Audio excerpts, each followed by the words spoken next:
پچھلی ویڈیو میں ہم نے پاکستان کے پراسرار مقامات کا ذکر کیا تھا، جس کو آپ اوپر دیے گئے آئی بٹن پر کلک کر کے دیکھ سکتے ہیں۔ اسی سلسلے کو آگے بڑھاتے ہوئے بات کرتے ہیں کراچی کے کارساز روڈ کی، جس کی کہانی شاید آپ نے پہلے کبھی سن رکھی ہو۔ کہانی کچھ اس طرح سے ہے کہ 1960 میں یہاں نئے شادی شدہ جوڑے کا ایکسیڈنٹ ہوا تھا، جس کے بعد سے دلہا اور دلہن یہاں پر تڑپ تڑپ کر مر گئے تھے، جس کے بعد سے اس روڈ پر گزرنے والوں کو وہی دلہن نظر آتی ہے، جس کے بارے میں کہا جاتا ہے کہ وہ لوگوں کی گاڑیوں کو روکتی ہے اور پھر ایسی زبان میں بات کرتی ہے جس کی کسی کو سمجھ بھی نہیں آتی۔ یہ کہانی کراچی میں اتنی مقبول ہوئی ہے کہ جو سڑک پہلے سنسان اور ڈراؤنی ہوا کرتی تھی، جہاں کوئی جانا پسند نہیں کرتا تھا، اب وہاں اسی کہانی کو بنیاد بنا کر لوگ مختلف بزنس کر رہے ہیں۔ آپ لوگوں کو اس کہانی کے بارے میں کیا لگتا ہے؟ کمنٹ میں رائے ضرور دیجیے گا۔ اب بات کرتے ہیں کوئٹہ میں موجود کوہ چلتان پہاڑ کی۔ چلتان کا مطلب 40 لاشیں ہیں۔ اس پہاڑ کے بارے میں مشہور ہے کہ یہاں پر 40 بچوں کی روحیں گھومتی ہیں، جن کی آوازیں پہاڑ پر جا کر صاف سنی جاتی ہیں۔ یہاں کے لوگوں کا کہنا ہے کہ یہاں پر ایک شادی شدہ جوڑے کو کافی عرصہ تک اولاد نہیں ہوئی تھی، جس کے بعد اس پہاڑ پر ایک بزرگ رہتے تھے، جس کے پاس یہ جوڑا دعا کروانے گیا۔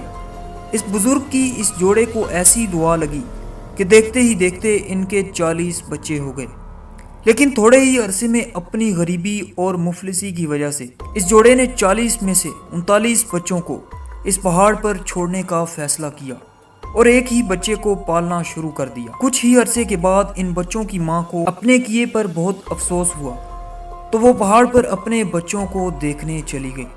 جب اس نے وہاں جا کر دیکھا تو حیران بھی ہوئی اور خوش بھی کہ اس کے سارے بچے سلامت تھے اور وہاں کھیل رہے تھے۔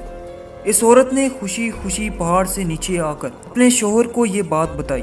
اس کے بعد انہوں نے اپنا 40واں بچہ بھی پہاڑ پر چھوڑا، لیکن جب دوبارہ وہ اپنے بچوں کو دیکھنے گئے تو سارے بچے غائب تھے۔ تبھی ہی سے لوگوں کو وہاں سے ان بچوں کی آوازیں آتی ہیں۔ حیدرآباد میں ایک شمشان گھاٹ موجود ہے، جہاں پر ہندو برادری کے لوگ اپنے پیاروں کو مرنے کے بعد جلاتے ہیں۔ لوگوں کا کہنا ہے کہ یہ شمشان گھاٹ 200 سال پرانا ہے، اور اس کے بارے میں مقامی لوگ اور یہاں کام کرنے والے گارڈز بتاتے ہیں کہ یہاں پر سورج ڈوبنے کے بعد ان کو چھوٹے بچے یہاں پر کھیلتے نظر آتے ہیں۔ شمشان گھاٹ کی دیواریں اونچی ہونے کے باوجود بھی یہاں بچے کیسے آتے ہیں اور یہ بچے کون ہوتے ہیں؟ اس پراسرار بات کی وجہ سے یہاں پر کوئی بھی گارڈ کام کرنے کو تیار نہیں ہوتا۔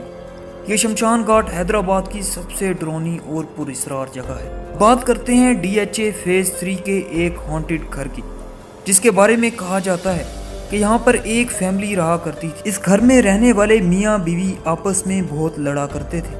ایک دن ایسے ہی میاں بیوی میں جھگڑا ہوا، جس کے بعد شوہر نے اپنی بیوی اور بچوں کو قتل کر دیا اور اس کے بعد خود بھی خودکشی کر لی تھی۔